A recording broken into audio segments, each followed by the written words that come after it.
Hello and welcome to another one of my book reviews, and today I want to talk to you about The Bookman by Lavie Tidhar. This is the first book in the Bookman Histories, or the Bookman Chronicles. I think it's Histories, is what the series is called. It's a steampunk alternate history novel, an adventure novel. Pretty fun. One thing to start it off is that you can file this under Steampunk, alternate history, reptilian royalty, diabolical anarchist, and extraordinary adventure, which is very intriguing right off the bat. If you're not familiar with Lavie Tidhar, he's a very low-key author. A lot of his books get small press treatments from PS Publishing. This is not one of them. This is just a trade edition. But this, I think, was his first full-length novel. I figured I want to start with the first novel. Why not?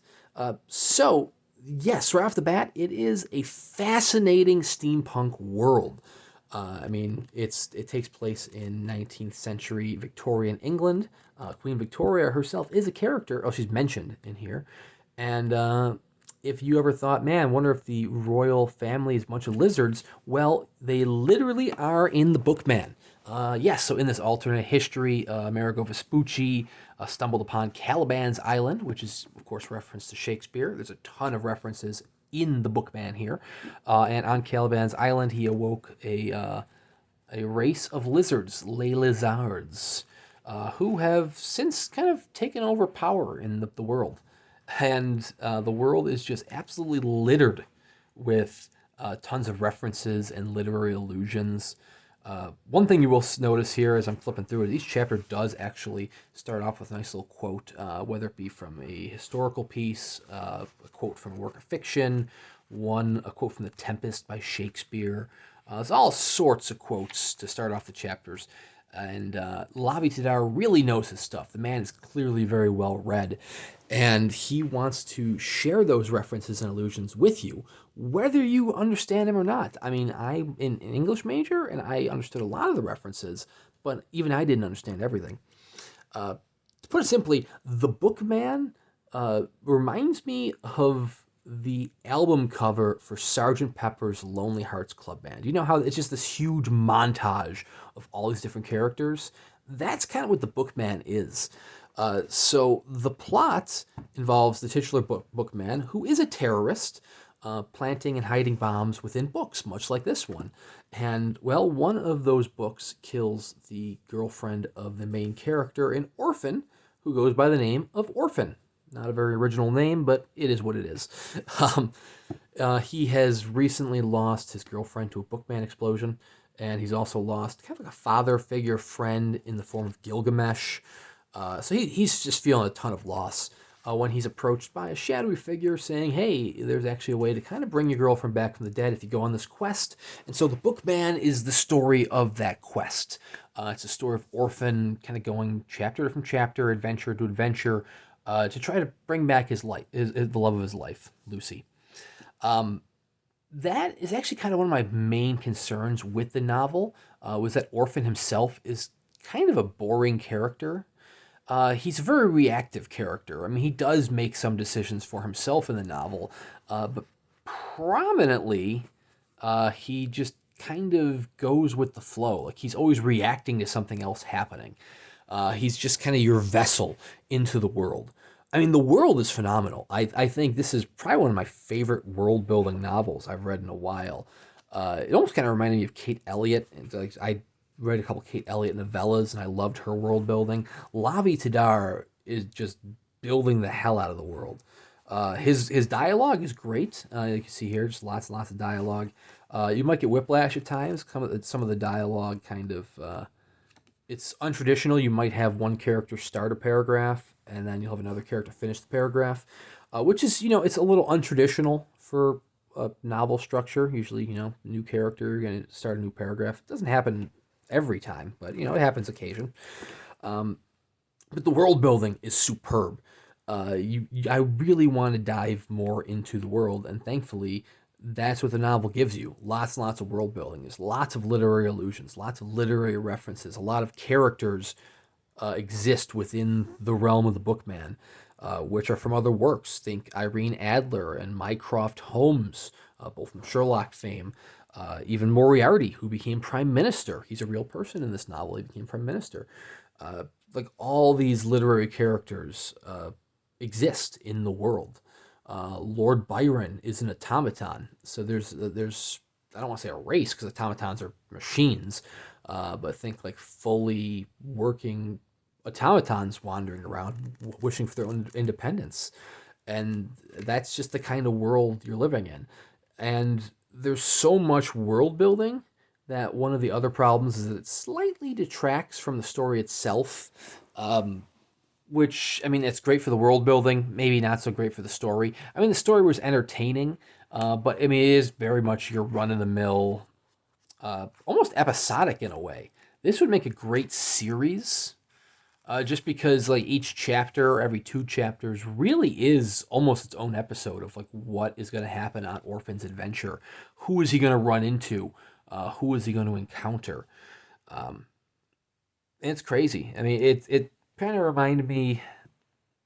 I was gonna say it kind of reminds me in a way of Tim Powers, where Tim Powers will throw in like all these historical figures in his secret histories, whereas Tidhar will throw in historical figures and fictional characters.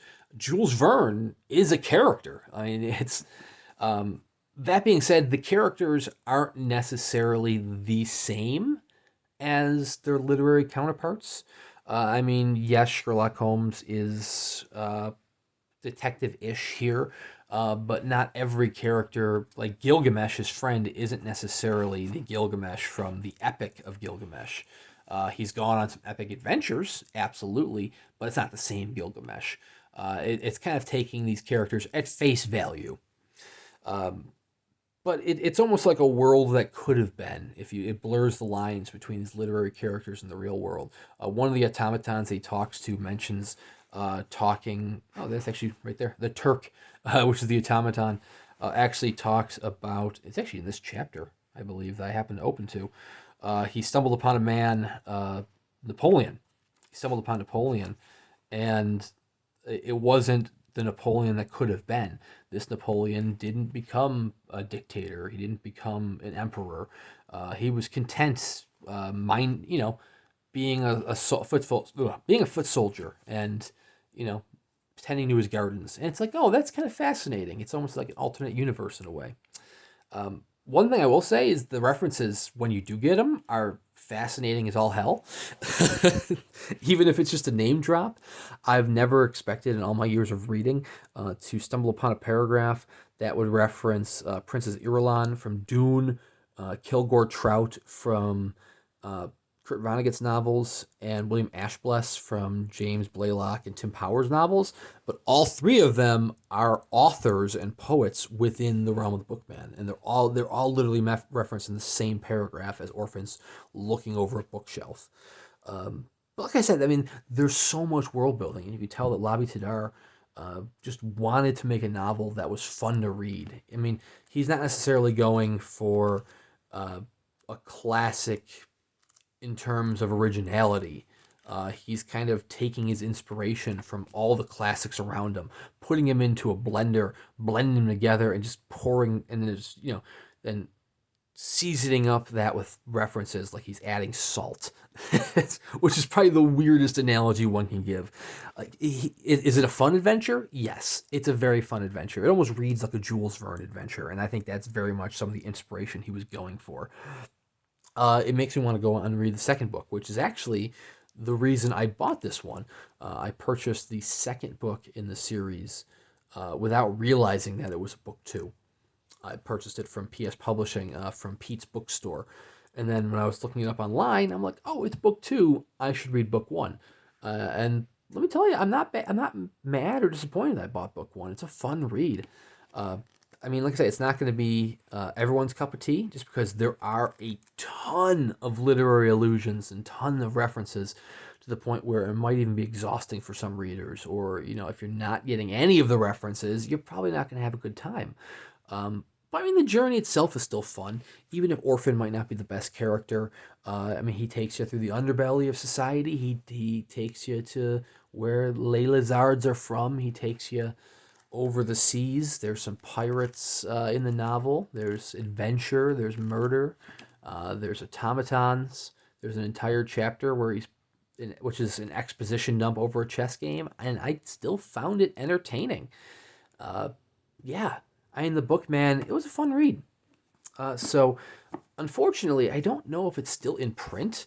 This was published by Angry Robot Books over 10 years ago. I think this was 2010 or 2011. And I don't know that it's still in print. Yeah, so he's done short stories and he's edited stuff. This was his first full novel, and it was 2010. Look at that. So you might have to go to the secondary market to pick up a copy. But hey, I got this for like $3, so you can't go wrong there for the price. Interesting that PS Publishing, who's done a lot of Lavie Tidhar special editions, has never done the Bookman Histories. Maybe it's a matter of rights. I don't know. But hey, it makes me want to read more. So I'm now moving on to Camera Obscura, the second book.